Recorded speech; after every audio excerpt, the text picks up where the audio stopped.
tinfoil hat. Oh, what the fuck are you guys even talking about?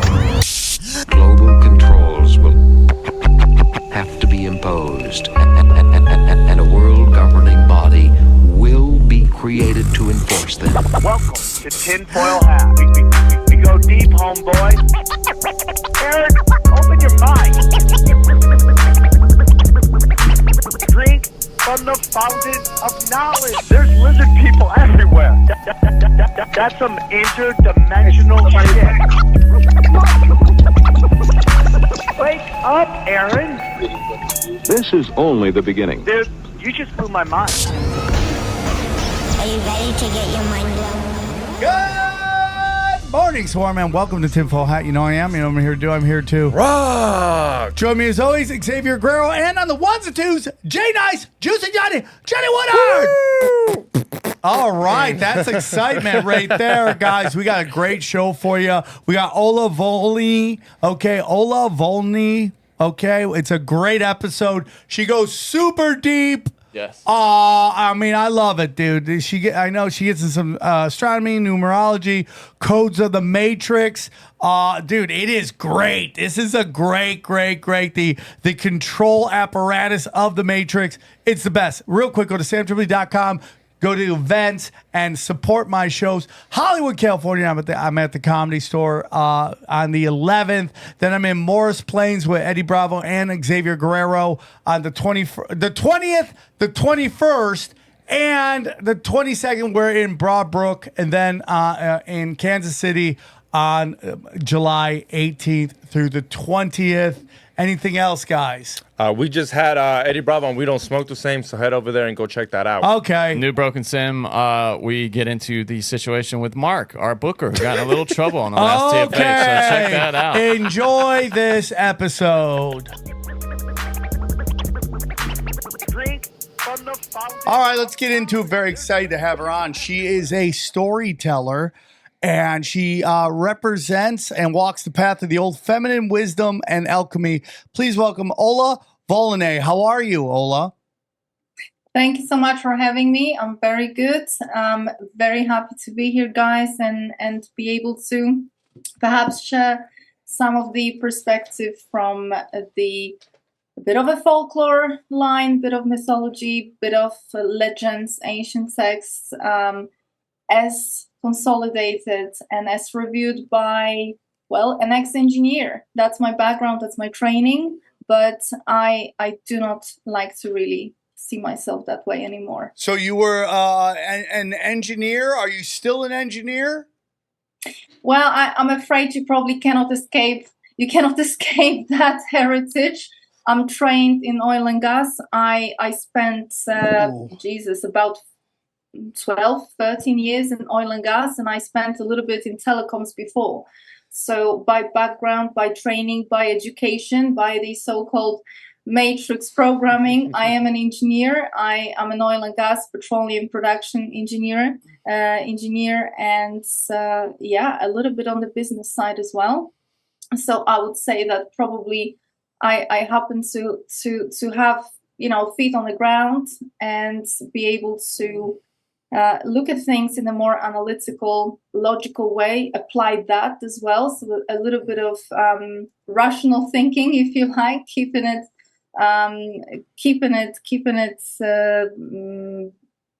grounded in the world of spirituality, which I think very often perhaps loses a little bit of that. So I guess you do not lose that, even though you stop working with that. I love it, and thank you for that. My question to you is, since you worked in oil and gas, this is going to be a weird question, but I have this theory that oil and gas is God-given, and that it is something God gave us to help advance humanity and technology and all that stuff. Am I a crazy person for thinking that is a replenishing resource in Earth? Well, I think first and foremost, the official knowledge, the official narrative, perhaps the official version of what we consider oil and gas and the reserves, as they are considered, as they are calculated, come on, we have to be honest about it. We don't know the truth, or the truth is not communicated with the world. Respect. So everything is an agenda. Are we running out of oil and gas? No, we're not. Are we having some kind of a crisis? No, everything is orchestrated from above. So the amount of resources is there. Of course, we can go into a debate if this is an ethical way of extracting, or whether perhaps we should be even relying on that kind of fuel. That's totally another story. But I think it's safe to say that there are very, very advanced agendas behind production and regulation of the price, picking the price, and obviously steering the economy as a function, as a derivative of that. And I have perhaps not seen that firsthand, but I have seen things happening in the market which absolutely had zero link, zero connection to what was truly happening in terms of extraction, in terms of research that we were doing. So I respect that, and that's something I've thought for a very long time. I don't want to drift too much off from what you have, what you're here to talk about, because I'm very excited to talk about everything you're here to talk about. But you talk about toll enslavement. We've had some very interesting episodes lately on the show, and I think when people try to understand what is going on in this world, I think everybody is searching for a singular story that encapsulates all the stories. But if you go, Sam, gun to your head, like, what do you believe? I believe, again, like I said very early on in this show, it's like every movie ever all going on at one time. And there is no singular story that is the story in which we just had somebody come on and was talking about the Abrahamic religions and their push for this kind of apocalyptic scenario where the Messiah comes back, and that. But I think there's all these other things, fallen angels, and all these other things that just all play in to this like grand story that is our reality in our realm. What are your thoughts on that? So I would say that, in the recent times, in probably the last 2 decades, we're not struggling. We do not have a problem of lack of information. We do not have a problem of what are the answers. We have the problems of flood of information, of disinformation on purpose. Everything is pumped on purpose.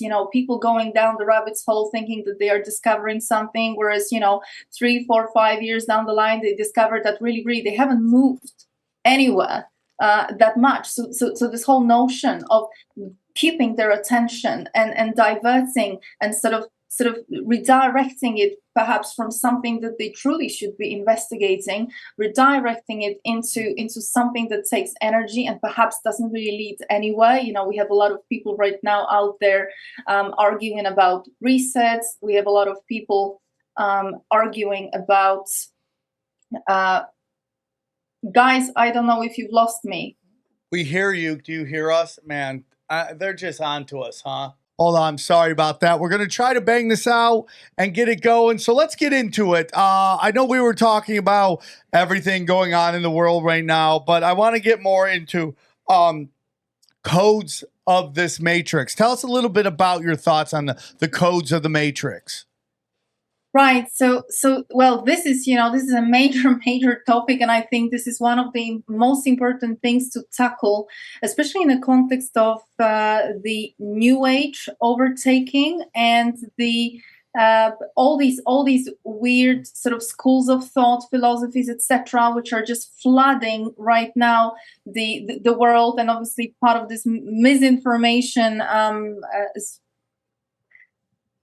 Matrix, right? matrix extravaganza, as I call it, because this is just beyond crazy. It is crazy, right? It's basically if they can't control it, they're flooding it, right? That's what they're doing. Right. And so in the context of the codes of the matrix, some people may know that I have been a very big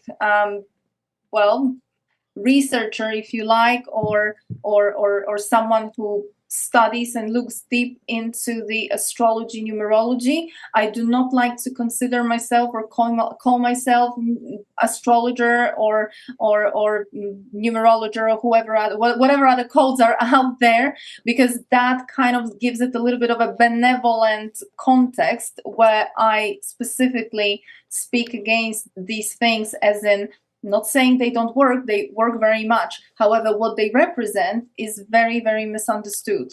So when we look into ancient texts, which is very often what doesn't happen, astrologers do not look through ancient texts. Astrologers do not study legends, mythology. They do not get to the bottom of the true meaning of all these ancient accounts. They just learn astrology, numerology from courses, right? So we are just into the repeating of cycles of certain level of information, never really getting deeper into it. But when we do, the picture starts looking very malevolent, very different from what we are used to, perhaps in the kind of mainstream context, astrology, numerology. Okay, you can have a reading, you can understand your personality. But why? How come we are able to determine, interesting words, determine certain things with uncanny accuracy about people that we have no knowledge of, right? We don't know someone, and just based on their date of birth, just based on their time of birth, we are able to determine so much information about them, including in a predictive context, not just in a sort of static natal context. And when we look into that in a context of the ancient texts, for example, the Hermetic texts, Gnostic texts, but also the creation myth, for example, the Babylonian creation myth, there is a very interesting picture that emerges in a context of this matrix, right? This matrix as in construct, some kind of construct in which we have found ourselves, whereby there is some kind of frequency-based mind control. Well, there is a zodiac, we know that. There are certain mechanisms out there which resemble AI. Perhaps this is a very advanced AI, artificial intelligence. Interesting. It feels like we are dealing with a mathematical code. I mean, numerology, right? Everything is translated onto numbers. Astrology, everything is being translated onto symbols. Mathematics, both ways, whichever way you look into that, right? So when I look into those things from that perspective and put it in the context of the matrix, a very interesting picture emerges, not necessarily a positive one, whereby the zodiac seems to be part of this matrix control mechanism of people. This is not just my theory.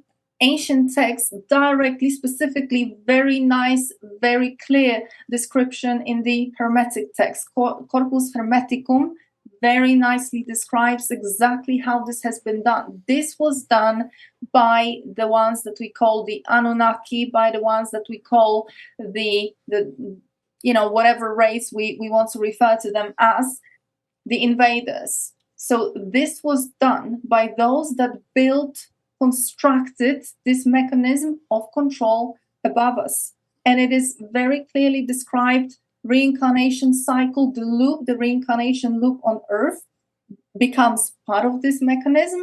The fact that people's lives are controlled specifically from birth to death, and there is inevitable fate attached to it, that is described in those ancient texts as a natural function of this mechanism, which means, where is the free will?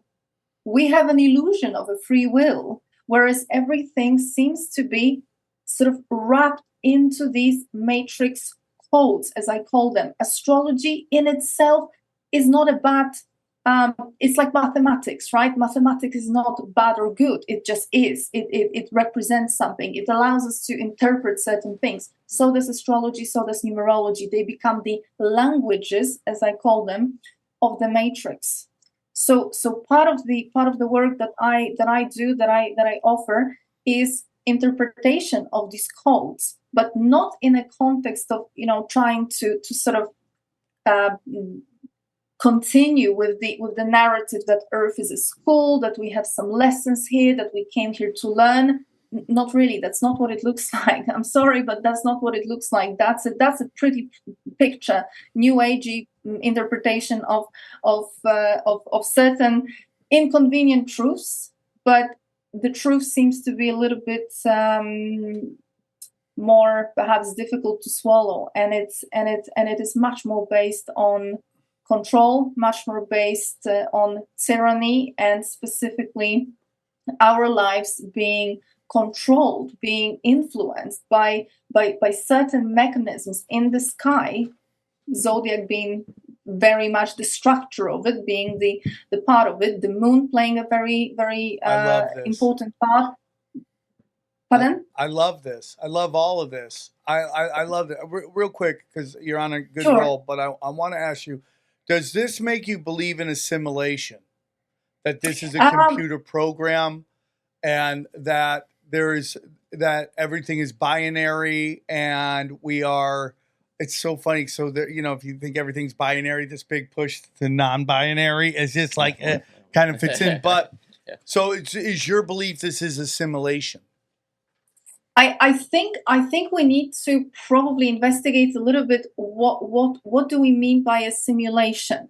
So I do believe that our experience resembles a simulation. It doesn't mean that we are not real, that we are sleeping somewhere else, like the Matrix movie perhaps depicts this whole idea, right? It doesn't seem to be exactly that way. In a way, we are asleep, or majority of people are asleep, but we are not placed anywhere out of here while this is just a game or a computer game. I do not subscribe to that kind of interpretation. I see this more as a very meticulously designed mind control mechanism. This is why this whole notion of holographic reality absolutely applies, because we have been caught, right? We have been caught into the visible light spectrum, which means that this reality that happens around us, we do not have the full perception of this reality. We have been locked into a very narrow bandwidth called the visible light spectrum. What's outside of that spectrum, parts of our perception are totally inaccessible. And as a result of that, our experience here is very specific, mostly negative, right? Our experiences here are mostly around sort of traumas, negative experiences, luck, wars, conflicts, etc. This is the kind of reality that's being promoted, that's being pushed onto us. It's never around abundance. It's never about happiness, right? I mean, whenever you turn on the news, it's always bad. Everything is always gloom and doom and Armageddon. Yes. So nothing is ever very positive. It's like we're being pushed a certain type of information, certain type of input data in which we are supposed to find ourselves, which is not a surprise. Why? Because those that have created this experience for us feed of a very certain level of energy. They feed on a very specific food, that food being obviously our energy, the kind of output that we create. I'm in on all this. I love this. Hey guys, real quick, I want to tell you about our friends at Mood. Listen, Mood's potent product lineup is the perfect companion for whatever you have planned this summer. Their hemp-based THCA flower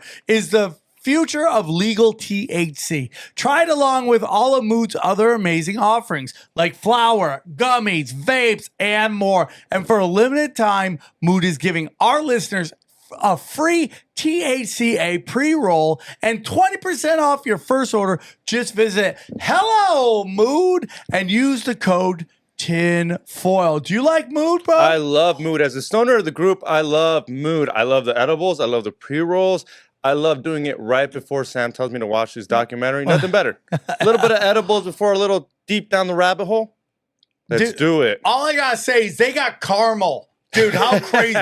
Dude, it is so advanced now, dog. Look at that. That's amazing. Since THCA converts into THC when you heat it up, you get access to a classic marijuana high. And Mood has 10 high-inducing strains, the most potent they've ever offered. Mood puts an end to the guessing game with federally legal forms of THC extract from hemp plants. All right?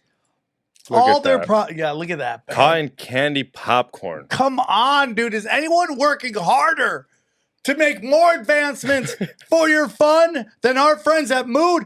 I don't think so. They got different strains for specific moods, from euphoric to energized, creative to chill, and plenty of versatile products to go with whatever mood you're going for. Great for beginners and veterans. Great taste in gummies, classic flowers, convenient pre-rolls, and so much more, okay?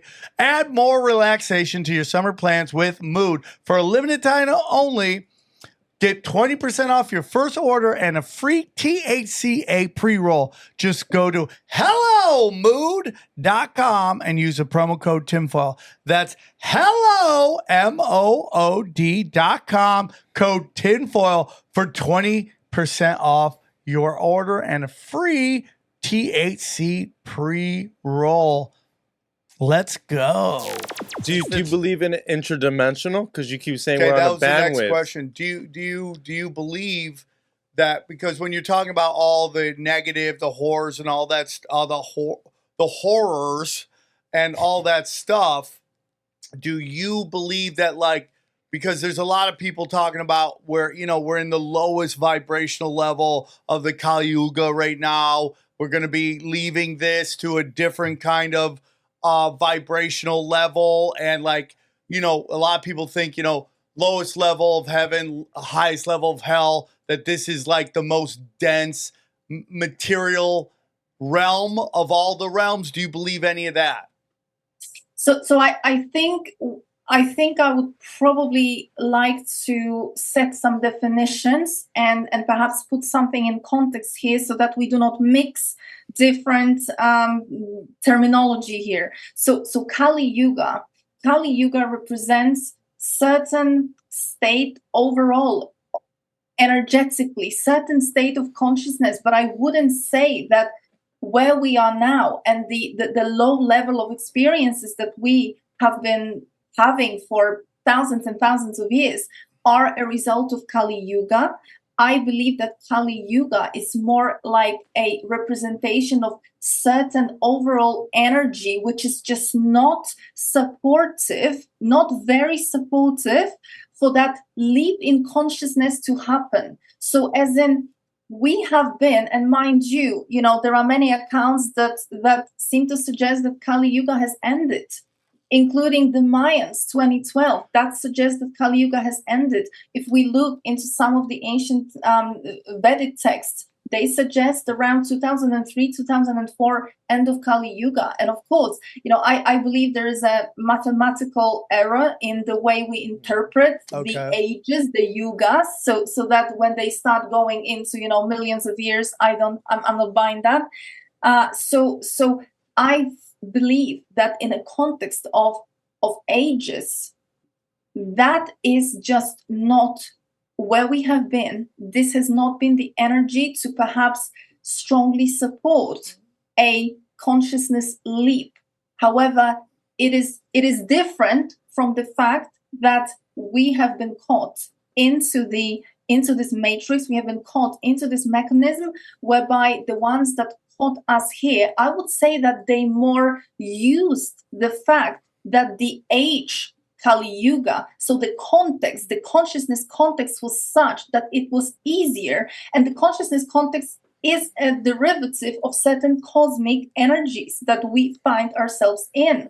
So they effectively utilized, they used the fact that the times were not very supportive for a leap in consciousness, for people to be able to escape where they found themselves, right? However, looking at certain information, it seems like we are pretty much on the brink of, we're on the edge. We're coming out of Kali Yuga. So these energies are not supporting anymore such a low level of the collective consciousness. And guess what? People have been, more and more people. Of course, this is not a sort of jump from one year to another, but overall, there's been certain changes happening. And I just see that those parasites who have set up this whole realm to support themselves energetically, to feed off the farm. This is why they call us the cattle. This is why they call themselves the lords, which by the way, this is the if you go to Egypt, if you go to Mesopotamia, there is a lot of references to the herd, us being the herd, being the sheep, right? I mean, they speak about it openly. So they have been utilizing the fact that we have been placed in a certain energetic context called Kali Yuga for a very long time, without the energy being built up to help us from outside in to transform and to elevate. But this is changing right now. I agree. I think people, and we say on the show here all the time, I think people think it's getting worse. I just think it's getting more obvious, and people are waking up to what is going on all the time. And we are calling out in real time. And, things like mysticism, it's like when you see them going, oh, we're going to allow the Ukraine to bomb Russia. Well, I think that's manifestation.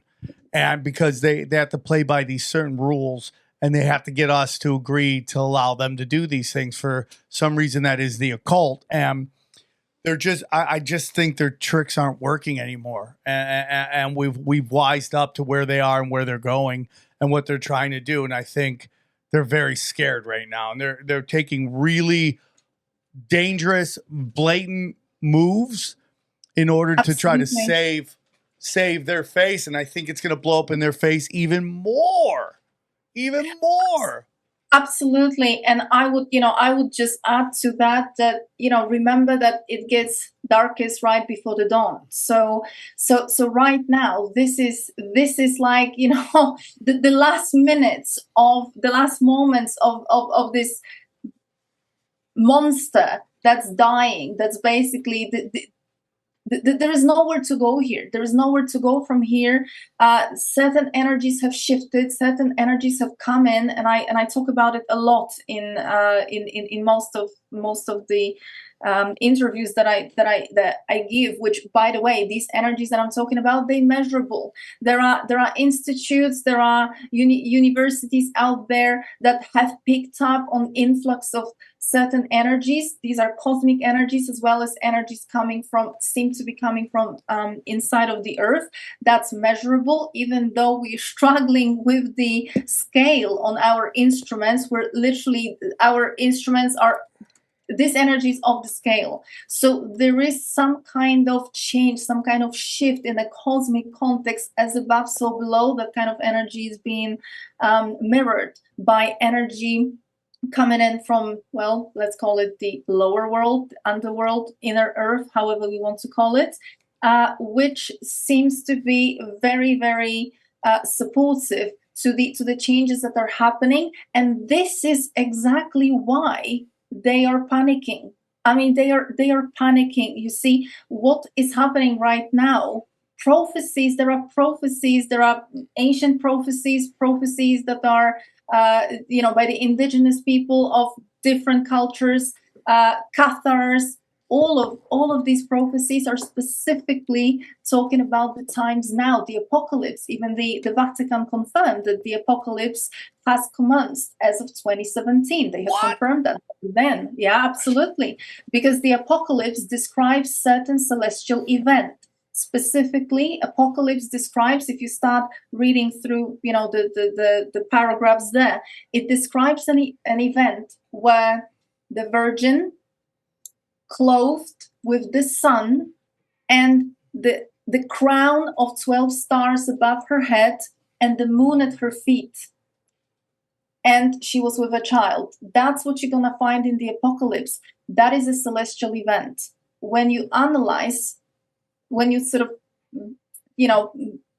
try to rip into every single element of that description, what we're talking about in the apocalypse is the constellation Virgo. The sun entered constellation Virgo, the Virgin clothed in the sun. The sun enters constellation Virgo. The 12 stars forming the crown above her head is the constellation Leo, with the main stars of the constellation Leo plus Mercury, Venus, and Mars. Visible, approaching from the constellation Leo side. And then we have the moon at her feet. So the moon leaving constellation Virgo. So this is a celestial event.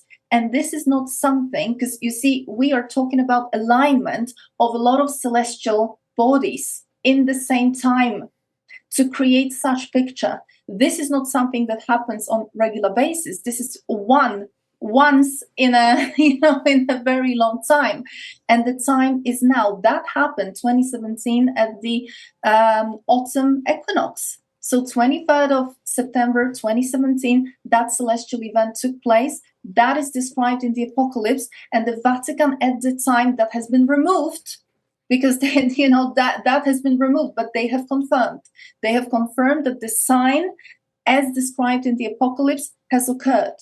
So the domino effect, as you like, the apocalyptic domino effect, the end of the world is in motion right now. And I'm from Eastern Europe, which probably everybody picked up now, picked up on my terrible accent. But I live in Norway. I live in the north of Norway in the Arctic. And I have been quite lucky to be exposed to the Norse mythology here and be able to put that in context as well. And of course, you cannot miss the Ragnarok, right? Ragnarok, end of the world. That's the end of the world in the Norse mythology. But the true meaning in the Old Norse of Ragnarok is the doom of the gods. They say the doom of the gods and men. No. In the original Old Norse translation, Ragnarok, the doom of the gods. What does that mean? Who are the gods? Well, the gods are the Gnostic archons. They are the Babylonian, Mesopotamian, Sumerian Anunnaki. They are the Greek gods of the Olympus. They are the Norse gods of the Valhalla, and any mythology has their own context, but these are the same beings. These are the same beings. So the doom of the gods means the doom of the ones who designed this matrix. Whoa! This is the end of the ones who designed this matrix, and I will tell you more, because the apocalypse says something critical.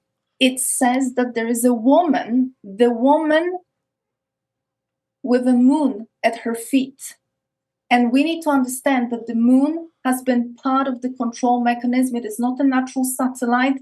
It has been part of the control mechanism of this matrix, of this realm, part of the control mechanism of this holographic reality as we experience it, because it is literally like a computer game. We do not have such a free will as we imagine. We only have limited number of scenarios, because guess what? Everything is predetermined and everything needs to fit together in this constrained reality. So the moon is being absolutely part of that reality.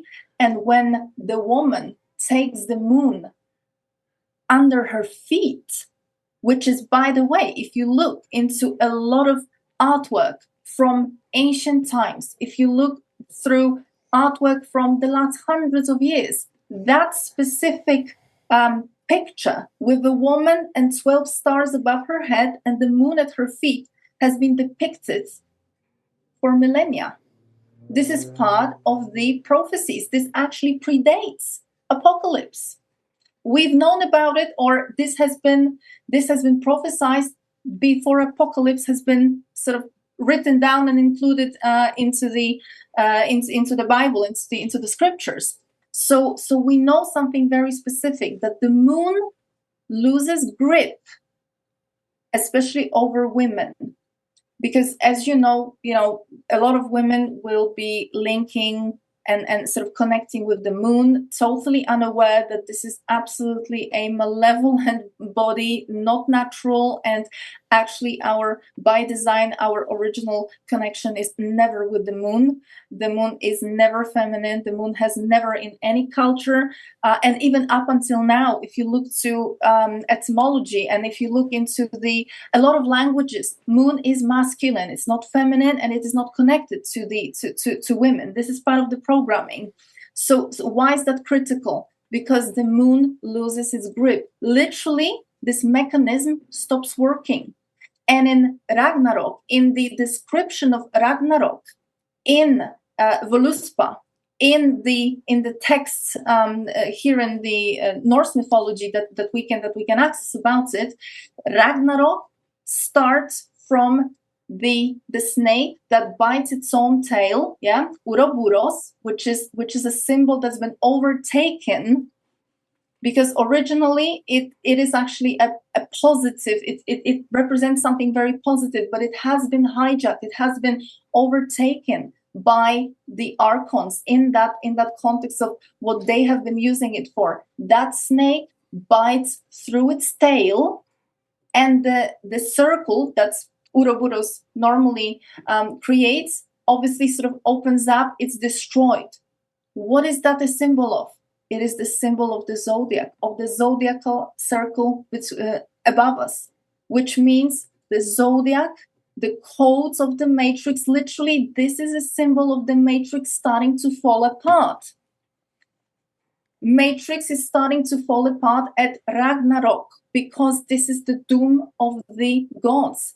The energies are no longer there to sustain what these gods, what these archons, what these beings have been practicing here. This is not to say that we should sit back and relax and just wait for the show to be over. Right. We have a job to do, but it is absolutely representative of the fact that cosmic energies, cosmic context has changed. It's something shifted, and right now we are being heavily, heavily supported.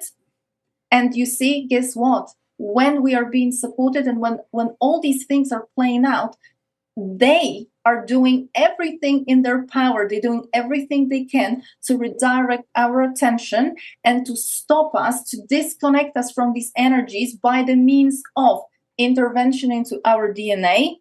Of course, we've seen that over the last 4 years, right? With the whole let's create a fake pandemic and then inject people with DNA altering, hoax, right? And then on top of that, what do we have now? Well, now the Kill Bill that's got tired of his old project. Now he's moved to a new project, which is blocking the sun through solar engineering, right? So there is geoengineering, there's solar engineering. He's trying to sell us the nonsense about the climate change, about the global warming, so that he can have a nice excuse to start this time round blocking the energy from the sun. Why? Because in the cosmic context that I mentioned before, there is an influx of cosmic energies. A lot of it is coming from the sun portal. By the way, according to the oldest accounts of the indigenous cultures and the ancient texts, the sun is a portal. The sun is how we are able to sort of channel certain energies into this realm. Wow. So when he wants to block the sun, make no mistake, and look how our attention is being redirected, Yep. it's being diverted onto absolute nonsense. I right? agree. So I totally agree, man. Just like, what's that? It's just insanity, dude. I mean, like, dude, you are talking everything. I agree. So you do you believe the moon is a natural, planetary? Not at all. Not at all. And you know what? This is not a question of belief, because we can, people need to understand that folklore, that fairy tales, mythology, of course, they've been tampered with, because we've had patriarchy, we've had certain agenda playing out for thousands of years here. This is not, this is not an agenda that's been going on for 4 years. This has been going on for thousands and thousands of years. So the truth has been, flipped on its face. It has been changed. It has been tampered with. Let's not forget, history is written by the victors, not by the losers. So things have been tampered with. However, we should always look to these texts, to these accounts, to these stories, because there is always at least a grain of truth in them, and they tell us the exact story of what happened here. And like I say, Hermetic texts, I strongly advise people have a look into Corpus Hermeticum. People have a look into Enuma Elish, the Sumerian creation myth. People have a look into Vedas, Rig Veda. Read, because it says very, very clearly and openly that the moon has been fashioned by Marduk, as per the Sumerian creation myth, by Atum, as per the Hermetic, Corpus Hermeticum, right? So the moon is not natural. The moon has been placed there by those that created this construct. It is a part of this control mechanism. It is absolutely a tool of this matrix, and it has never been benevolent. It has been placed there around, well, according to Rig Veda, about 10,000 BC, perhaps, plus or minus some thousands, because what do we know?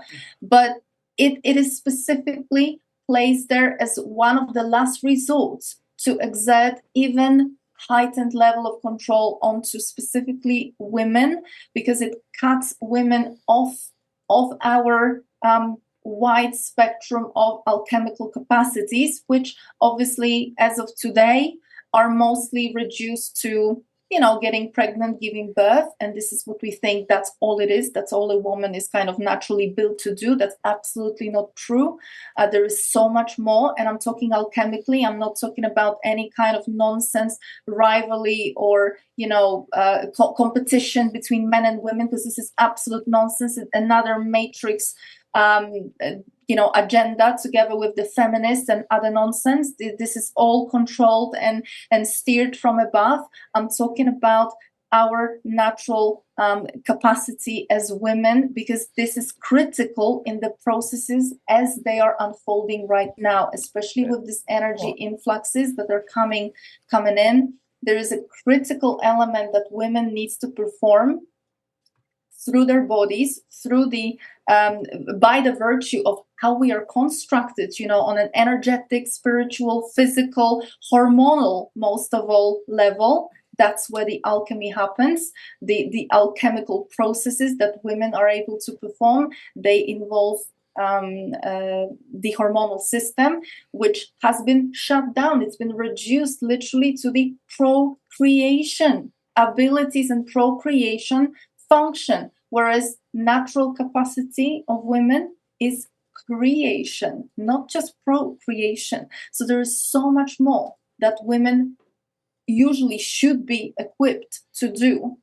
But of course, exactly that is why am I even talking about it? Because exactly that is what threatens this matrix, and this is exactly what needed to be shut down millennia ago, by the ones that created this matrix, because you cannot have the mechanism of control, you cannot have this matrix functioning the way it has been if women continued to stand in the full scope, in the full capacity of their alchemy, which is, in the kind of more day-to-day, in the more sort of day-to-day known. I'm talking about the witches of the past. I'm talking about the alchemical women who had a very, very advanced knowledge that goes and wisdom, that kind of feminine wisdom, the Mary Magdalene, the Mother Mary, the ones that were educated in Egypt, very high level.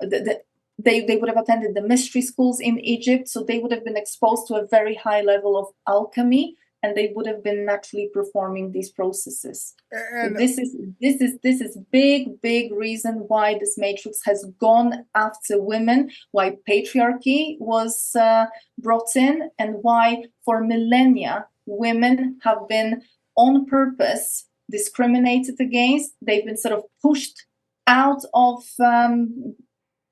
our element, but also in many ways persecuted and of course sort of pushed into subservient roles. All right, guys, I want to tell you about our friends at Chubby's. That's right, skies out, thighs out. Summer's here, and our friends at Chubby's are bringing the good vibrations. Chubby is a lifestyle apparel brand that makes every moment feel like a vacation. They say fashion is an expression of one's character, so why not let the world know you're down for a good time? Chubby's offers a variety of high-quality men's apparel, from super stretchy shorts and swim trunks in 3 short seam lengths, to pants, to polos, to button-down shirts for when you need to hit your fave weekend brunch spot.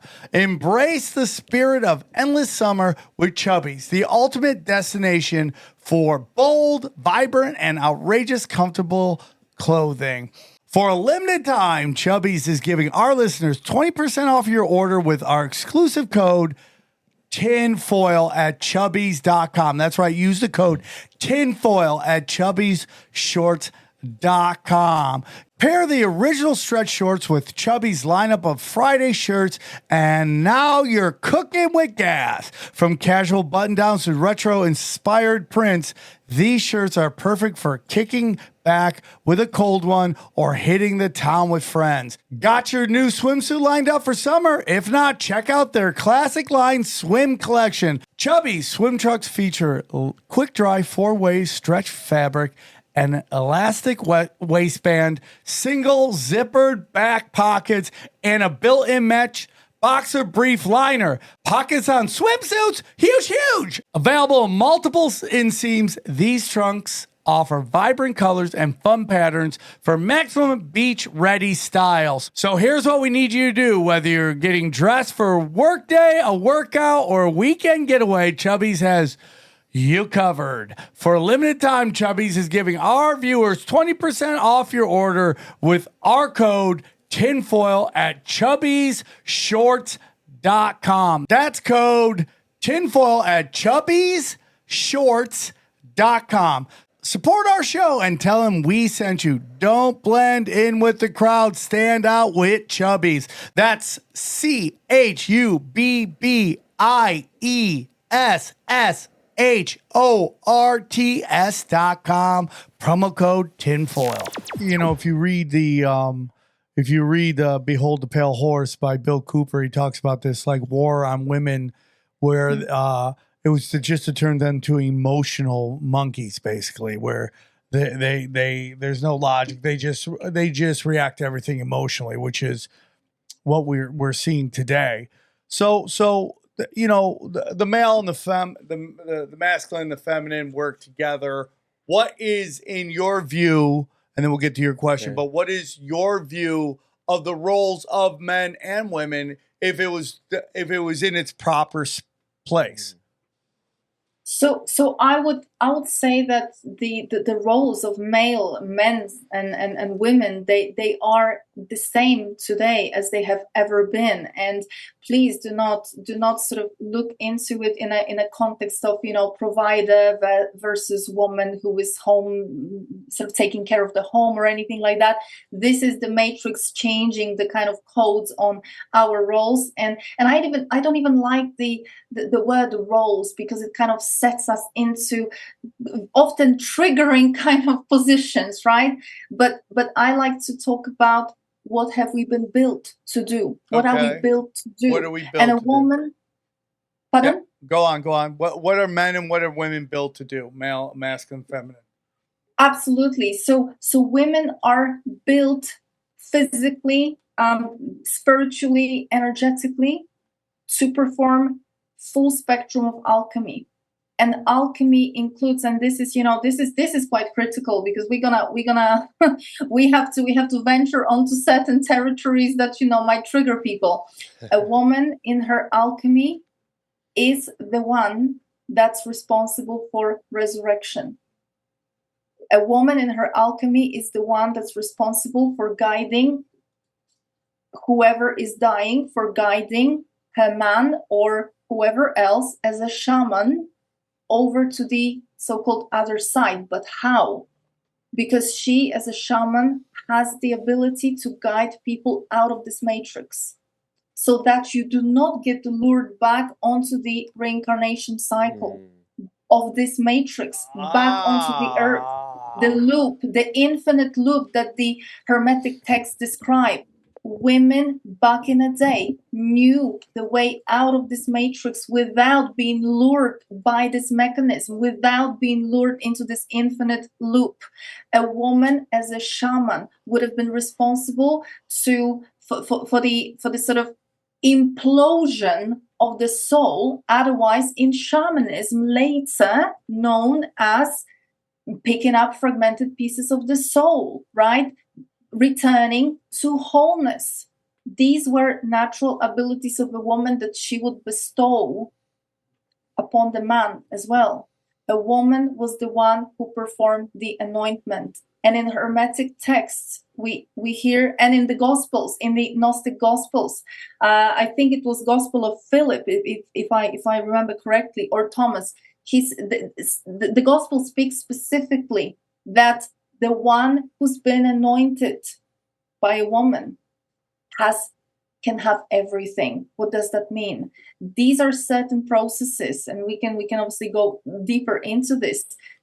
This is the true way out of the matrix, because a woman in her alchemy, she represents the tree of life. What does that mean? She's connected to the upper kingdom and to the lower kingdom. She's connected, and if we let's translate that onto physics. Woman in her alchemy is connected to the 0 point field. She is connected to the so-called dark energy, dark matter, which happens to represent 99.999% of the totality of the landscape in this universe. She's able to pull anything out of the 0 point field and materialize it into this reality, which means women as the weavers of the web of life, if they are connected to across those as the tree of life, they connected to the cosmic and to the lower world. Why? Because there are certain specifically energetic points that they need to be connected in order to access the 0 point field. They literally bring in anything. And this is why anything, meaning what? Wealth, health, abundance, happiness, whatever. They are able to pump this realm with the highest vibrational energies, which means this matrix, this world as they have created it, those two cannot function together. Because the energies that the woman is able to bring in are going to dissolve. They're going to transmute the lower vibrational energies. naturally. This is the true reason why this matrix had to immediately target women and ensure that women are cut off, kind of literally, from being able to access these potentials. And women have been reduced to childbearing, right? To procreation. Creation has ceased. Procreation continued so that we get more slaves into the matrix. Interesting. Did you have a question? Yeah, so I have a question. You were talking about like how the moon affected females. Would you consider the moon to be like a energy collector? Sam sometimes talks about like it being Pac-Man. Do you think? Well, you said it was constructed for something. What do you think it does? Do you think it does anything to energy? Does it collect it? Or, I mean, soul collector maybe? Yeah, I mean, for sure, moon plays a part after death. So there is a lot of accounts that suggest that, you know, the light that a lot of people describe, that they see the light at the end of the tunnel when they die, that seems to be perhaps the light of the moon. Whoa. So they are literally being drawn towards the moon without knowing it.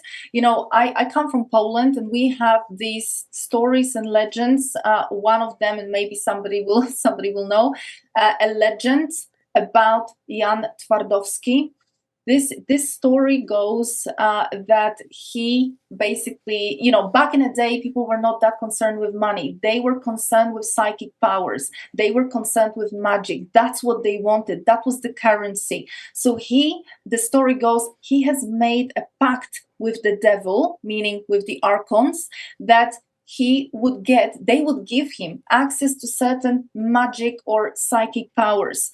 The problem was that he has traded his soul for that, which is that's the way it works. I mean, look into Hollywood. Yeah, I'm sorry, but the price for, you know, trading with the devil is the soul. You're gonna lose the soul, as in you're gonna basically sell yourself. You're gonna sell a part of yourself in service to these demonic archontic forces.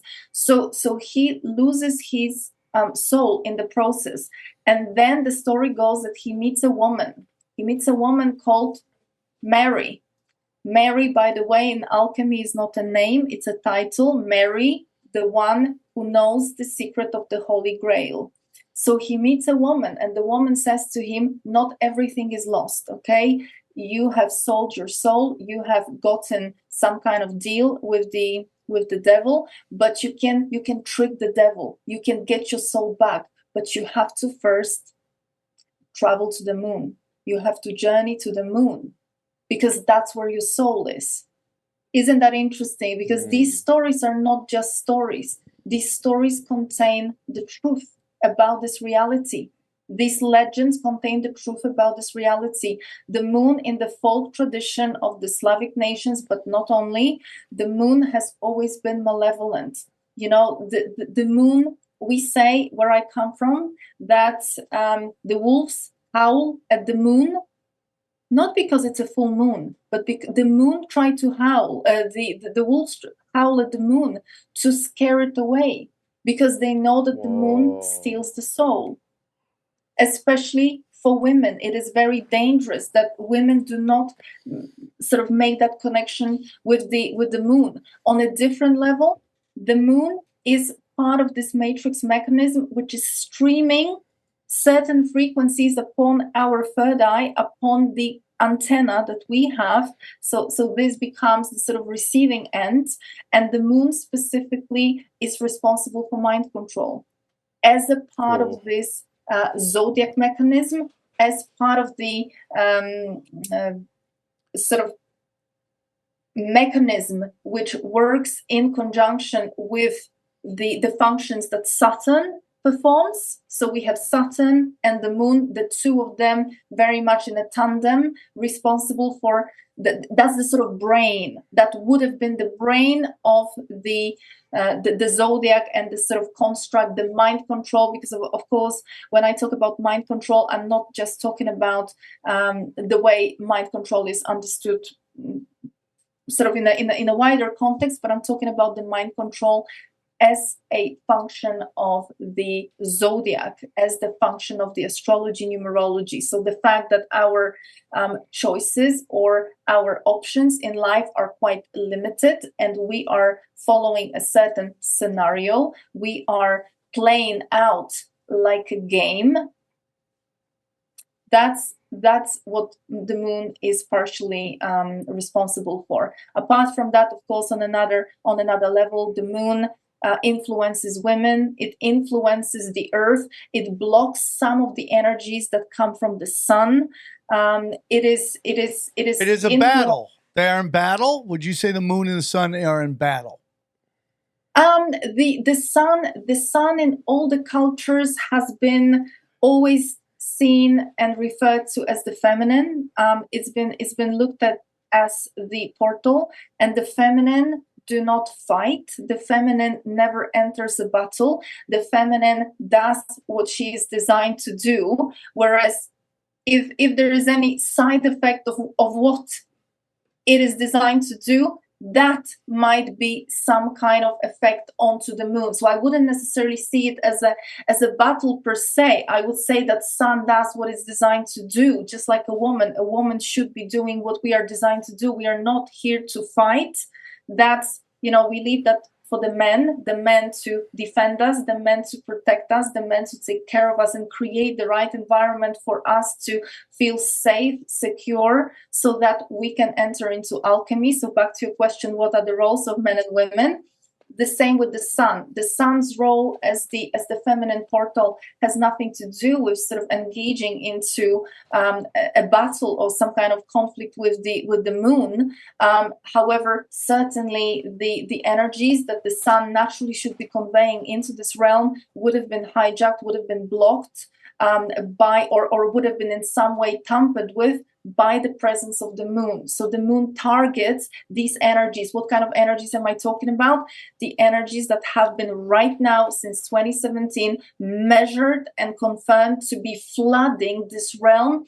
They are coming specifically from the direction of the Milky Way galaxy, the black hole at the Milky Way galaxy center, which is obviously the black hole that kind of feeds us with the so-called alchemically original codes of creation. Okay. Activating our DNA. I have a lot of questions. Okay. So you brought up the devil. You brought up Saturn. We've had a lot of discussions on the black cube of Saturn worship. We see black rock. We've seen this throughout history. Its influence. I am somebody who is a Christian mystic in terms of my belief. A lot of the stuff that you're saying resonates with me in terms of the energy manipulation and all that stuff. My question to you, because, there is Christianity, there's Abrahamic religions, and this gets into like I kind of think I brought this up at the beginning of the show about it's not everyone keeps looking for one story to tell all the stories, and I think there's a lot going on. When we talk about black cube, Saturn, Satan worship, is there a part that is dark? Are there people out there? Because when you say witches, some people are going to have a reaction to that. I'm open-minded that there is positive energy manipulation. I get yelled at all the time. Not yelled at. They have fun with me on the road. The fans who come and listen, and there's no mysticism and stuff. And I respect everybody's views. This is not a anti anybody's views, but this is a question for this particular podcast.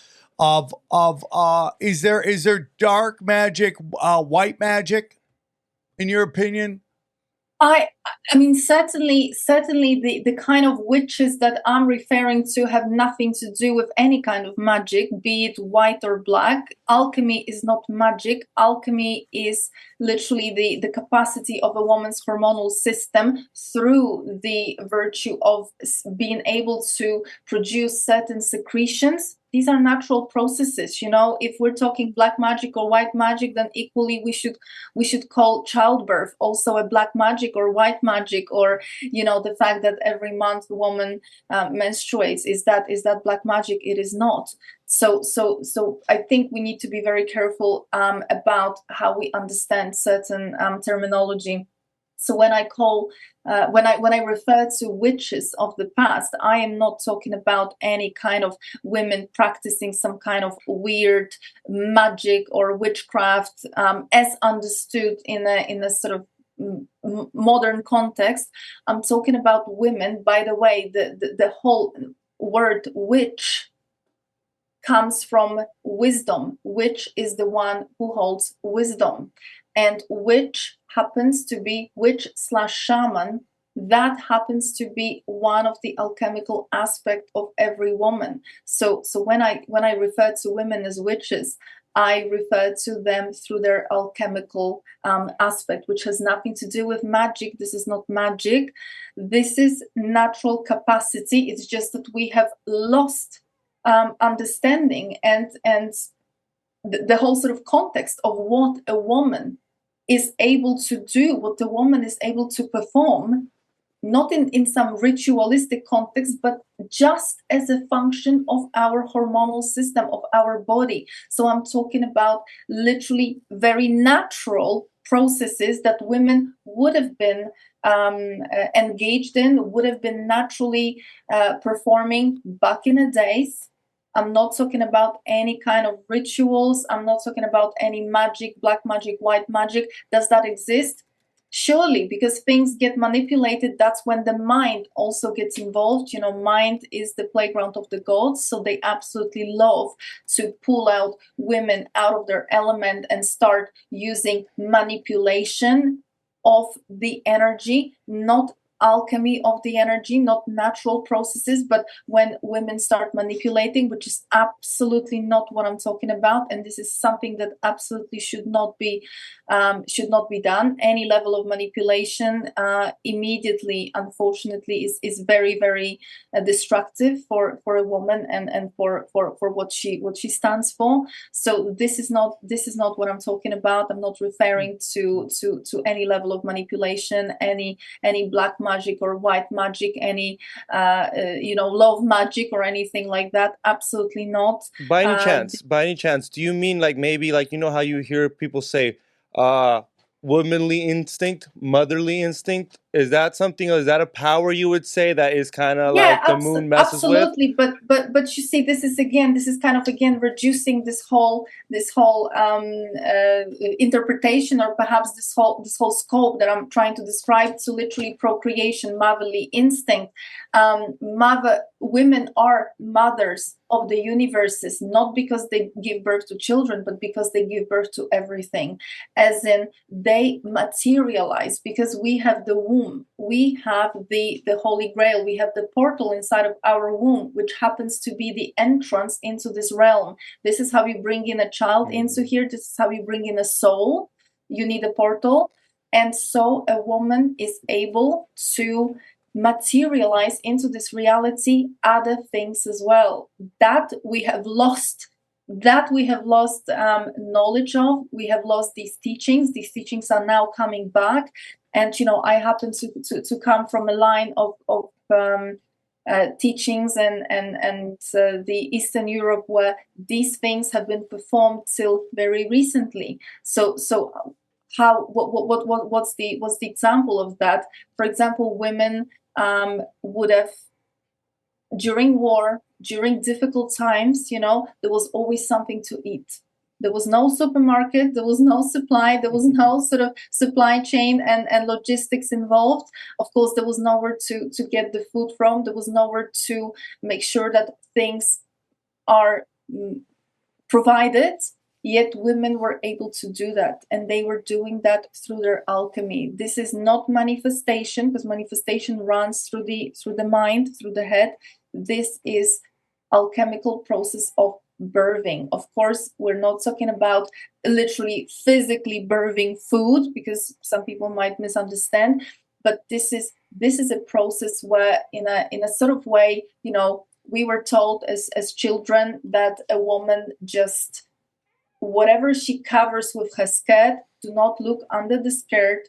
Things will happen. Just know that things will happen. And remnants of these teachings, they still can be seen in indigenous cultures. For example, in Polynesia, when the fishermen, when they go to sea to fish, they first, the night before, their wives, the women of that tribe or that community, they alchemically perform certain things. These are not rituals, these are natural capacities of women to make sure that the nets of the fishermen are full.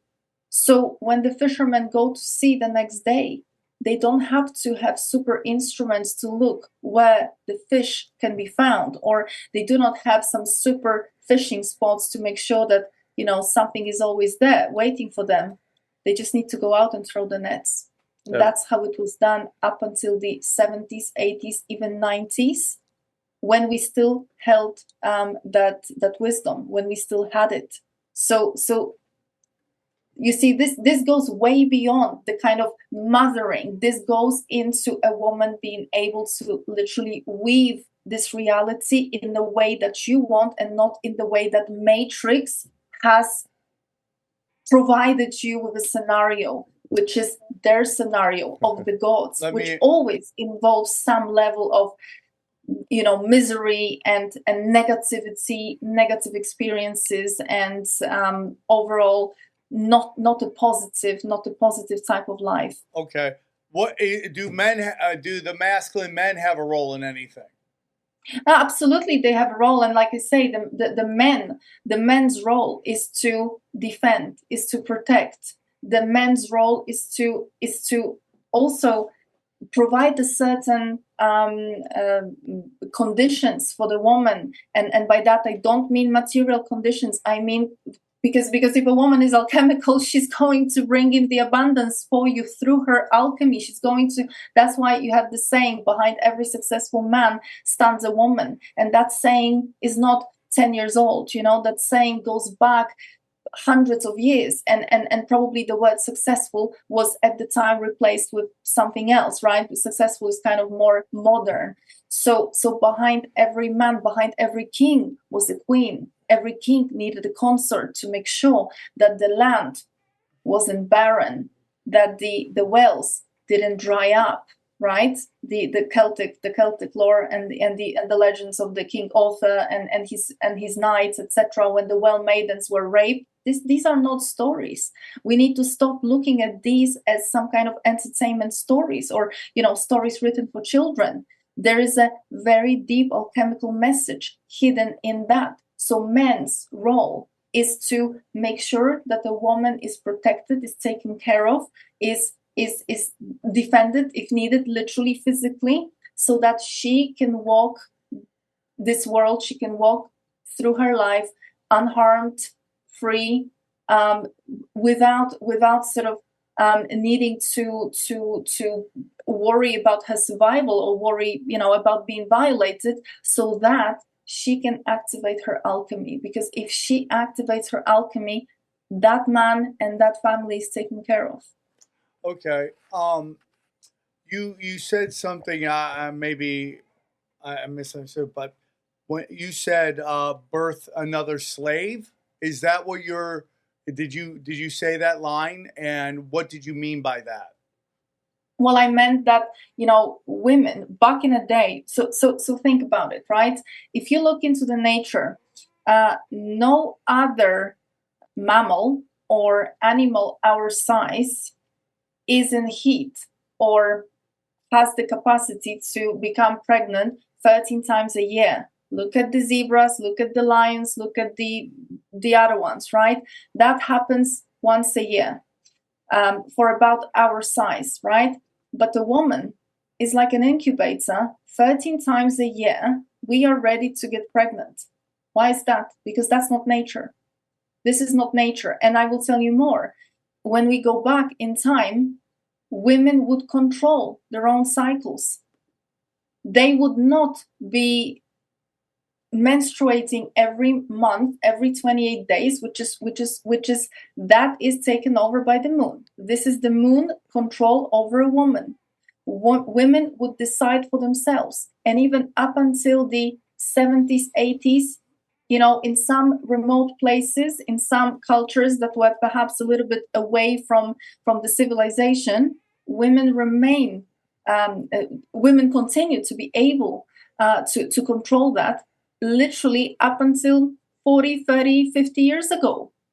So this is not natural that women have lost control.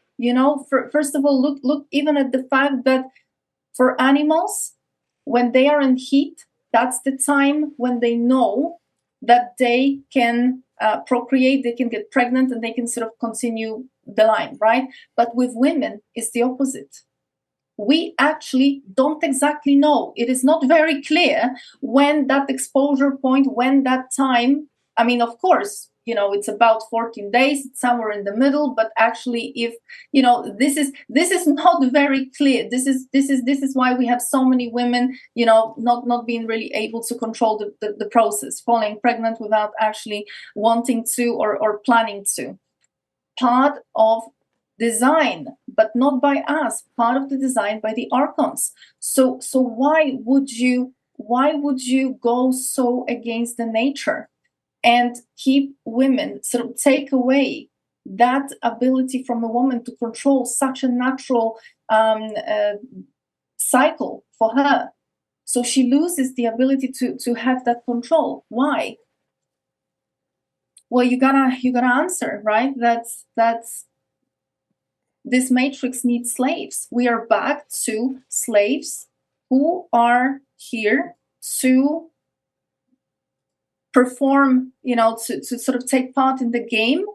And the game is usually full of traumas, full of challenges, full of difficulties. So people, people struggle. People's lives are difficult. People react with low vibrational emotions, with, frustration, anger, shame, guilt, worry, hate, hatred, competition. That is the food of this matrix. They're not interested in us producing high vibrational energies. They're not interested in that because they're not compatible with that. The psychopaths, the tyrants that stand behind this matrix, they do not feed on the good stuff. They feed on the lowest vibrational stuff. The more, the merrier. The more slaves, the better. They needed slaves, so things have been set up in a way to make sure that cycle, right, and that sort of production, that the farm needed to run. So I'm sorry for being perhaps choosing words that might be triggering for people, but we have to describe what's been going on here. I am not triggered. You mentioned slaves. What do you think about the Anunnaki? Because they were brought up. Well, they are the ones behind this construct, right? Okay, so they're the same. They're the same one. Okay, so they're the same. I don't know. I mean, because she called them other things. She literally said it earlier. No, she called them what was the other word? Archons. Yeah, but so she did say Anunnaki. Yeah, I was just wondering if it's the same ones. Okay, because she kept saying slaves, and those were the first slaves for gold. Yeah. So it depends. It depends where we look for the if you look into Gnosis, right? If you look into Gnostic texts, they are the archons. If you look into the Sumerian creation myth, they are the Anunnaki. If we look into Norse mythology, well, they are the Thors and the gods of the Norse mythology. If you look into the Greek mythology, they are the Olympus gods. If we look into Egypt, well, we have the whole lore of the Amun, Amun-Ra, etc., right? So it kind of, in different geographies will call them differently, different at different times. They would have been referred to differently. Was it just one race? Of course not. Of course not. And we know that even from the, let's say, the Enuma Elish, right, which is the Sumerian creation myth. We have the Kingu race. We have the Ginabul. Let's have a look at the Sumerian tablets, right? So there was hierarchy. within those races. But if we were to call them by race, we're talking the reptilian race, we're talking the Draco, we're talking the ones that came from the Orion area, from the Draco constellation. So we're talking basically the kind of the reptilian-like Draco races, but in different geographies they would have been called, Anunnaki is not a race. Anunnaki by name, if we translate the name, is the ones that came from above, the ones that came from heaven to earth. Anunnaki. Fallen angels? Do you think they're fallen angels? Is it possible? I believe that with the fallen angels, I see that as a, because you see in pretty much in every mythology, in every creation myth, we seem to have like two groups, right? In the Vedic, if we look to the Vedic texts, we have the gods, we have the asuras. If we look to the Anunnaki, we have the Anunnaki, we have the Marduks, we have the Anu, etc. We have the Tiamat, we have the Enki. We have sort of two camps. The same in the Norse mythology. We have the gods, we have the giants, and then we have the fallen angels. So I see the fallen angels as the one sort of side of the equation that perhaps did not necessarily agree with the ones who were trying to exert full control at the time. Interesting. So I know we can't keep you much longer, but I just want to. So the end of the world's coming. Prophecies, eclipse. What do you think that looks like? If you had to guess what it's going to look like, and is it just like are we all just effed? Like, is there a way we get through this and we're like, woo, God, that's over? Not at all. I wouldn't say that, it's all lost and it's all bad. I would say that it's actually very exciting and it's very good.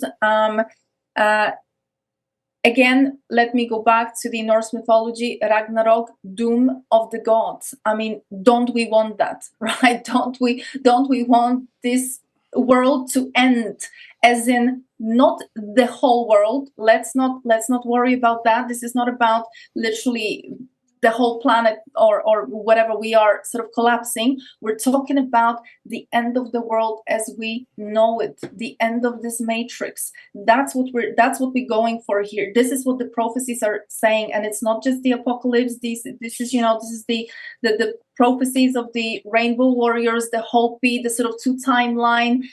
This is the Mayans talking about as well, the end of the world, as in the end of the world as we know it, and then humanity having sort of two options to choose from. Very much, like I say, back to the role of women, and the reason for that. This is not in a context of women sort of taking any high profile jobs or any high profile functions out there, because this is not what we're talking about. We're talking about Age of Aquarius. Aquarius being a woman. This is a return of alchemical woman, a woman holding a pitcher, pouring the water of life. We need to strip that allegory out of its symbolic meaning. We have to understand what does it actually mean in real terms, right? So this is me stepping into my engineering boots, if you like, for a minute. This literally means that women need to again access, perhaps open up the full spectrum of our alchemical qualities, so that we are able to receive these energies that Bill Gates is desperately trying to block by blocking the sun, and we are able to receive into that picture, into that holy grail, the energies, because that's obviously a symbol of the womb of a woman. So that we are able to receive these energies, we need to ground them, we need to receive them, they need to land somewhere, because otherwise this is just energy, this is just potential and nothing's going to happen. But a woman needs to be able to birth this energy into this realm. What does that mean? It means translate these energies into sort of tangible outcomes, into she's the weaver of destiny, of the good destiny, of the destiny of men, not the destiny presented to us by the gods in the shape and form of the zodiac and other control mechanisms. So very big part played by women to return to what we were originally and always naturally equipped to do and designed to do. So I would say that this is a very, very exciting time, and these women are out there. These things are happening. This is not something that's sort of advertised and spoken very openly about. The ones that are doing what they are doing, very humble, in silence. Doing what they are doing, not really discussing that, not sort of waiting for anybody to recognize them. It's just these are just natural processes. These are natural processes. These are not any kind of rituals. These are not any level of sort of intentions, etc. This is nothing that's sort of happening by force. These are natural processes. Whereas men, return to the heart very much, because this matrix doesn't know what to do with that. This matrix is built on reptile-like behaviors around, food, sex, and survival. So very kind of low vibrational behaviors. So whenever we rise above that and we start acting out of the heart, out of what we truly feel, rather than that kind of reactive state, which they like to keep us in by, locking us into this. You need to work, you need to pay your bills, you need to run like a hamster on a treadmill. When we rise above that, we create a world that they just don't know how to function in. And it's pretty much, what we are pretty much observing, with the glitches in the matrix, this is the construct collapsing. And like I said before, it gets the darkest before the dawn. So they are right now, they are at the loss of means. They grabbing and trying their hardest, and they pulling the last, I wouldn't even call it aces, up their sleeves, because I don't think they have aces anymore there, because things are getting more and more ridiculous. Things are getting more and more obvious, just like you said before. But let's not forget this concept. Every culture out there knew about these times coming, and this was not to be feared. This was to be sort of expected with excitement. And these are the times. So let's not lose sight of what these times truly mean. Let's not get pulled into all these sort of disinformation tactics. Yes. And all these other tactics that are keeping us arguing with each other on the internet, and other tactics, all these 50 genders and all this other nonsense. This is all destruction on purpose. So please, let's look at it in a context of what this truly is, and stay grounded, stay focused, stay within ourselves, not get pulled into the games of the matrix. And I think we have a very good shot at it here. All right, final question. What do you think we live on? Do you think we live on a rock hurling through space, or do you think it's a? If I was to give you my best guess, I would say that both the ones that talk about the round Earth and the ones that talk about the flat Earth, I would kind of say that both fractions are right to a degree. I see it as we are living under a biocapsule, and the capsule is obviously created out of the firmament. We're being encapsulated in a sort of some kind of space, probably on a much larger mass of whatever this is. I don't know what it is, a rock or a some kind of bigger structure.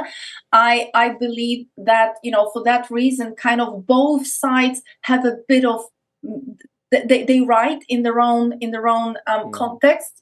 So I would see us as living under the dome, literally, on something bigger. I don't know what it is, but I will tell you something else. I don't necessarily think there is much benefit in trying to argue one side of the other. I don't think it's going to really change that much. I think that this whole notion of debate and divide and conquer, which is their favorite tactic, and they will pump topics into the ether for people to jump on the bandwagon and fight over, whereas there is very little, I think there's very little to be gained from perhaps nailing down the exact answer. Because I think that what we can agree for sure is that everything has been a lie. Everything we've been ever taught, pretty much everything we've been ever taught at school or within the system has been a lie. So we know that this realm doesn't look the way they tell us that it does. But the question is, can we really 100% know, find out, where do we live? How does that look like? And if we do, is that really going to be such a grand, I don't know, is that really going to change so much for us? Is it really going to wake other people up? I don't think so, because nothing so far woke the other ones up. Right. Things are coming from within. If somebody's ready, they will awaken. There is no information out there that is going to be shocking enough, or perhaps awakening, rocking the boat enough for to have that kind of impact. So from my perspective, I would wonder if this is yet another way to keep us distracted with that kind of conflict, whereas the things that we should be truly focusing on just kind of happen. They run through our fingers, and I would probably see it that way. Ola, awesome episode. This has been one of my favorites. It's a great conversation. It fits into everything I kind of see the world. So thank you for that. One more time, can you tell them where they can find you? Absolutely. So I right now I run 2 websites, so you can kind of contact me depending on the topic and the reason. You can find me either through selfmasteryquest.com, and that's the one that deals with the consultations and the readings. If somebody wants to explore their matrix code and sort of find out what cards you've been dealt with, and specifically what to do about it and how not to get pulled into the matrix game. So that's the one, Self Mastery Quest. And the other website that I have, which is Mystical Arctic Journeys, deals more with events, private events, tours. I organize some events that are sort of, the date is set and the agenda is set. I organize those throughout the year, but I also organize events that are more personalized, depending on sort of what you're looking for. Here in the region where I live, in the Arctic, this place is very special. I spoke about this region many times. There is something very primordial here, very transformational. So I feel that people should be able to experience that, and I also teach the kind of things that we spoke about today. I go deeply into those things, and I really tie up the loose ends between mythology, the legends, the ancient texts, and the sort of, what you refer to as, is there one story that explains everything? Well, actually, in the context of alchemy, there is. So I try to explore that with people through the events. I really like that personal contact. So of course, there's only so much we can do over Zoom or a consultation. I really like to be able to have that personal contact through the events, through personal tours. If somebody's interested in that, this really picked up this year because I've launched that a way of working with people this year. So these are 2 ways in which you can engage with me, and of course people can email me if they would like at ola@selfmasteryquest.com. That's pretty much how you can find me. Well, we loved it. You crushed it. Thank you so much for coming on. You're always welcome back. You just gotta hit us up and let us know. And yeah, man, this has been, it was great. It was an honor to talk to you after all the computer chaos. They let us dance. And let's break down this episode. Let's go. All right, let's get into it. What did you guys think? Honestly, it's rare that I don't have a question because the material she was giving us is just so comprehensive. She really knows it well. Those are my favorite guests when they have it pat. You know what I mean? They know clearly everything about their subject, and that one was especially fascinating. We could have done another hour because there were so many little details that we could have gone, different little paths. But we're dancing the dance when we're trying to go hours with what I mean is with the internet coming for us. I mean, I feel like we could do a whole other episode with a whole different subject with her, and it would be just as comprehensive. You can tell she's got a great depth of knowledge about that subject. I had the best seat in the house. Sam's mind kept getting mind blown. So sometimes I'd be like, right when she was talking, he said his favorite words. I would just look over at Sam, and you could just see him like, perfect. Check mark. It kills me because he leans out of camera when he does that. It's all good. All out of frame. You should put it on. Well, who wants to look at me? Look at her. Well, I don't cut to you when I'm doing it. Thank you, Johnny. Thank you. You're welcome. I'm down with all of it, dude. Again, it's just like, what is the answer? What is the answer? Like, if you talk to anybody, they'll be like, this is the proper story, right? But the truth, in my humble opinion, it's all true. It's all happening. We're all saying the same thing in a different way. And I just like, what does the apocalypse look like? I'm so excited, guys. I think you have to pick one, though, because to say that they're all true is not actionable for a person. You know what I'm saying? You need to pick up a lane so that you can actually, make some progress in your life. Do you know what I'm saying? I guess so. I feel like if you're pursuing so many different paths, you just end up a few feet down every path rather than deep down one path. But I also think that if you don't, holy shit, my side one is doing really well too. Laptop's back. Laptop is back. So my opinion is I think it's great to have a belief, but be open-minded to new data. Oh, yeah, I definitely believe. Yeah, you always have to be willing to. I don't think you should ever have one integrate thought. New data. But what I mean is, if you're going to have a practice, I don't think you can take the advice from every perspective and try to pursue all of it because there's just so many hours in a day. I mean, does that make sense? Yeah, but I think it's important to go into stuff going, okay, because I say it all the time on this show. It's like, again. We just had Adam Green on. I don't agree with everything Adam Green said, but Adam gave me a little piece of the puzzle that I felt was very interesting, which was all the Abrahamic religions working together to bring this kind of situation, right? Which to me, we talked about this a little bit, Johnny, the other day about the roller derby analogy, but it's like, say that. Say it. Well, it's basically like, have you ever seen roller derby? Yeah. So roller derby, there's a play where like everybody kind of forms a wall and then slingshots the scorer. That's kind of the Abrahamic religions bringing on the Zionist apocalypse, where it's like Judaism, Christianity, Europe next type of thing, like let go, and Islam, and they're all slinging Zionism to the front to try to score the Zionist apocalypse. I like that. That's what I really do believe is happening. I like that one. But maybe that even fits into what she's talking about, which is again, she didn't really buy into my mysticism thing, and I get it, but that's her view, and that's okay. What do you think about what she has to say about the patriarchy and how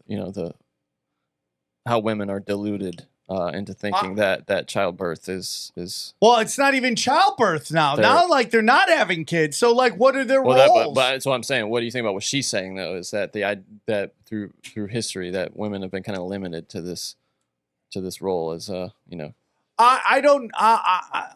wombs. It's where I don't necessarily think that is a negative thing. It is negative if you believe they're bringing in slaves. I could see why she would be like, that's negative, right? Yeah. And that gets into the Canaanite, I believe, view of like, we're just batteries, energy for this thing. It's interesting. But let's say that is true, and then the gods get destroyed. What happens to this realm if we're no longer? Well, I think that when she says gods, what I hear is like the fallen angel, the demons really of this realm, the rulers of this realm. Yeah, that have hijacked this area, right? Yeah. So and as she said, that can only be a good thing if they're gone. I think it's. I think that's the new earth that the Bible describes. There's going to be a new heaven and a new earth. That's new earth, right? We just talked. I mean, even though what's her face took a little bit, Elizabeth. Got Elizabeth the blonde, 8 foot gray. Yeah. She took some heat in the comment sections. Oh, did she? I haven't seen.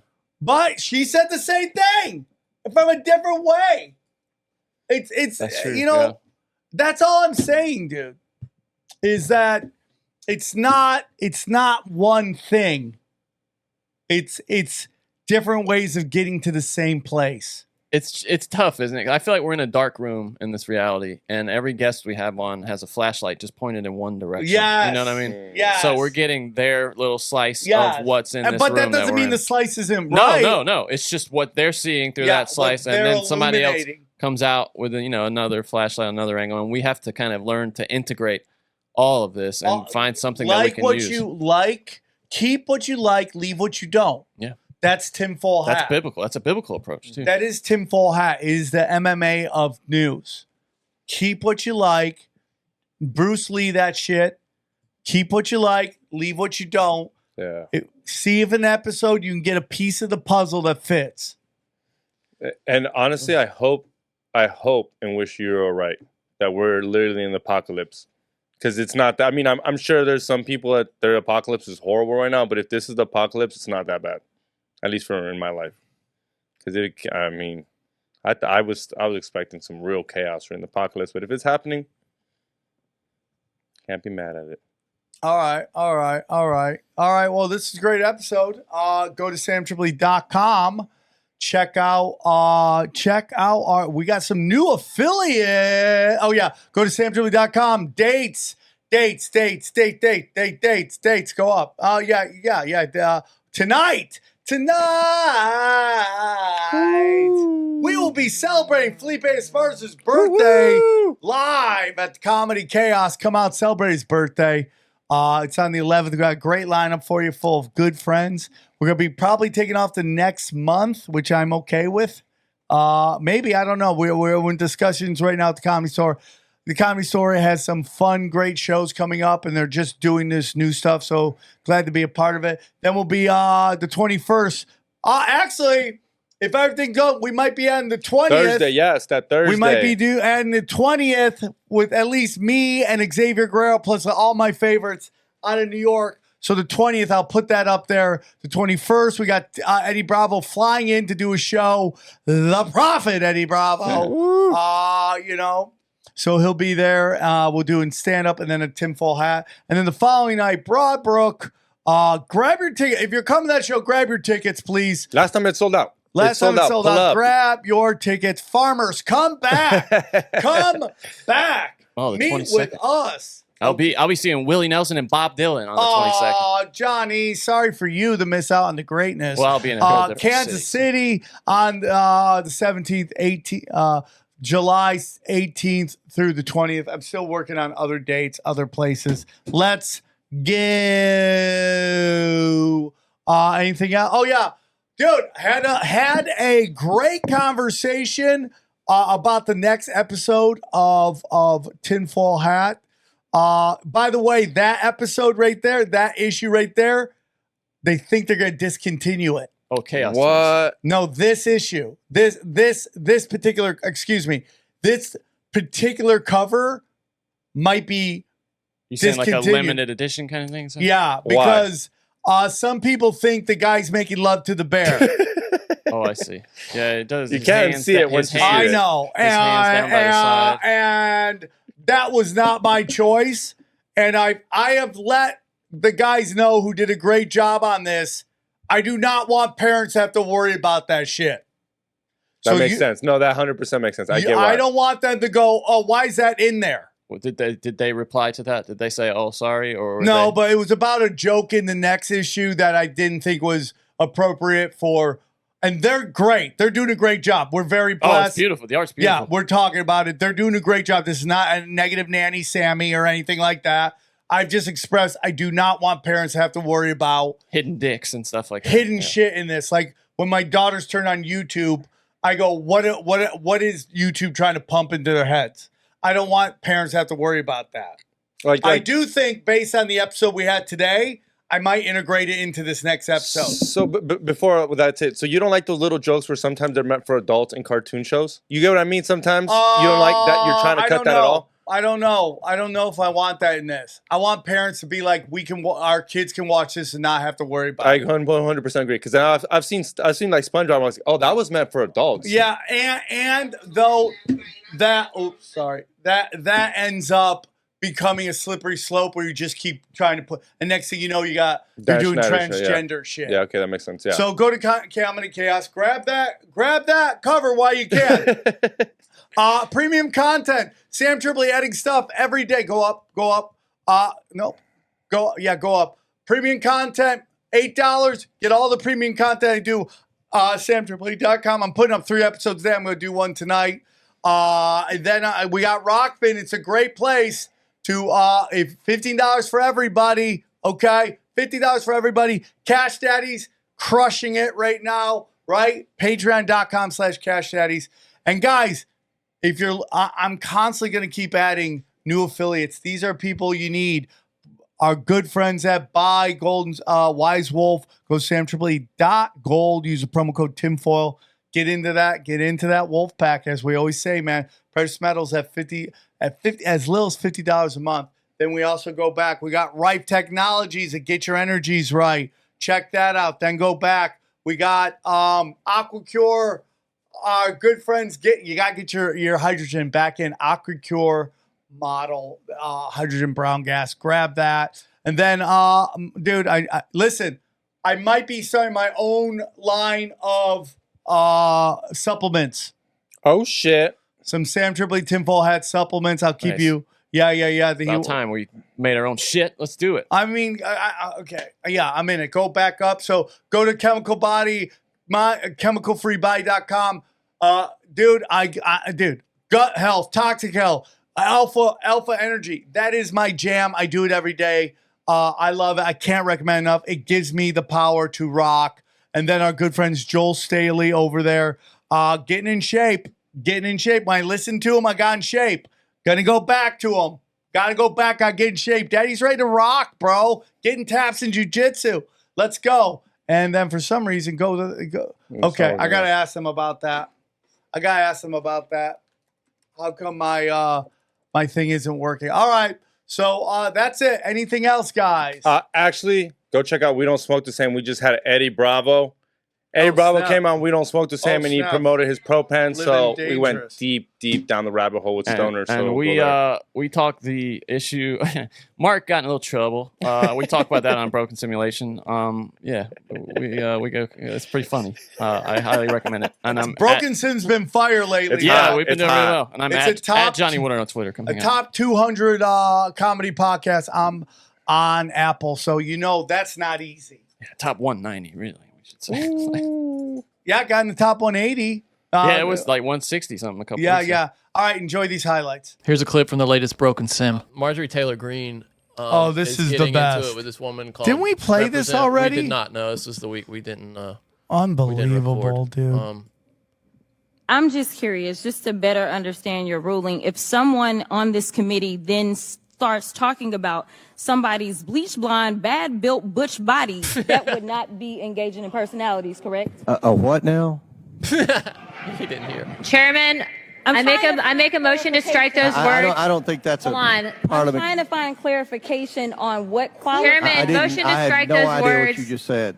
We're not gonna do this. Look, you guys earlier literally just You just voted to do it. Y'all did it first, so you don't want to talk about it. voted to do it. Order. I'm trying to get clarification. Look at calm down. Calm down. No, because this is what y'all do. Proceeding. So I'm trying to get Miss clarification. Crockett, you're not recognized. Miss I can't hear Crockett. you with your yelling. Miss- Calm down. Yeah. And then she goes on to make fun of her. Marjorie Taylor Greene makes fun of her fake eyelashes. I saw this. She Yeah, called I her, saw that too. Bleach blonde, bad built butch body is what she called her, which is So I hilarious. saw this, and then somebody had taken had found interviews with that black chick, and she speaks so proper. Oh, really? There's Oh, no that's hood funny. in her. That's None. so funny. And this gets into everything is archetypes. Everything is archetypes. Oh, And- especially for and it's politicians. like, yeah. how many times have you seen like comedians go up and they're like an Asian comic and they're just like, hey, how are you? Yeah, I'm having a great day. And then they go on stage, they're like, oh, I just get here with rickshaw. Me pull hard. No happy ending. And like, that's how they blow up. Yeah. And it's just crazy to me. It's our fault. And you for see it all the time. You liking see it. comedians from Canada start to super Canada it up on stage, and they all just start playing this character. And like, that chick is not that chick. Well, that used to be what comedy was, though, was characters. I mean, you know. Well, that's why I love Adam Ray actually does characters on stage, and they're really funny. I think they're great. I'm glad that's not comedy, mainstream comedy anymore. Like, you know, at least the stuff I like, but it used to be. That's I what you love had characters. to do. You had to I have love an what angle Adam like Ray's that.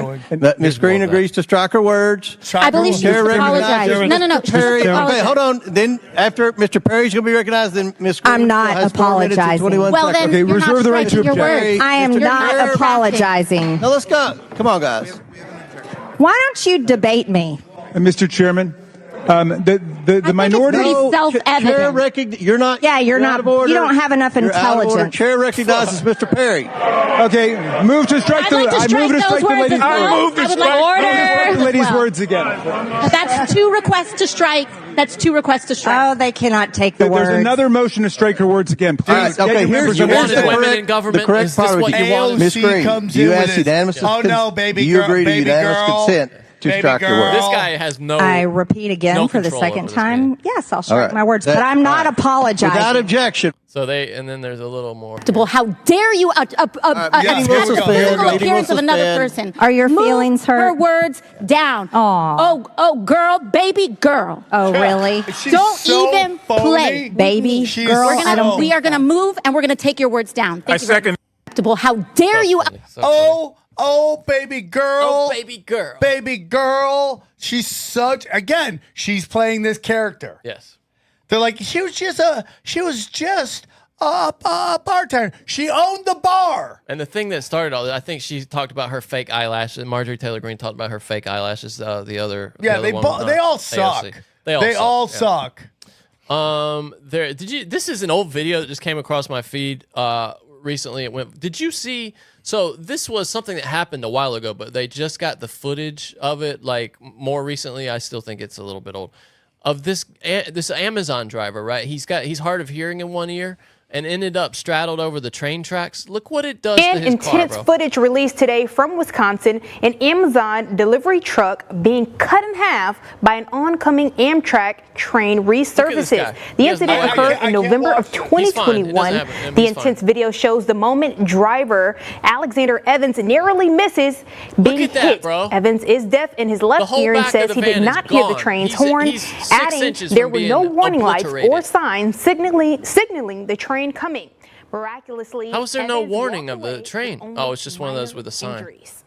There was a sign. He said there was. That was the craziest shit I've ever seen. I mean, the whole back of the van it just disappears. It disintegrates. Oh, this is Dave Letterman, not the Taco Bell driver. So did you know that everyone hated Letterman on his We go deep, homeboy.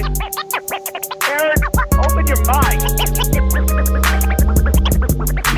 Drink from the fountain of knowledge. There's lizard people everywhere. That's some interdimensional shit. Wake up, Aaron. This is only the beginning. Dude, you just blew my mind. Tinfoil hat.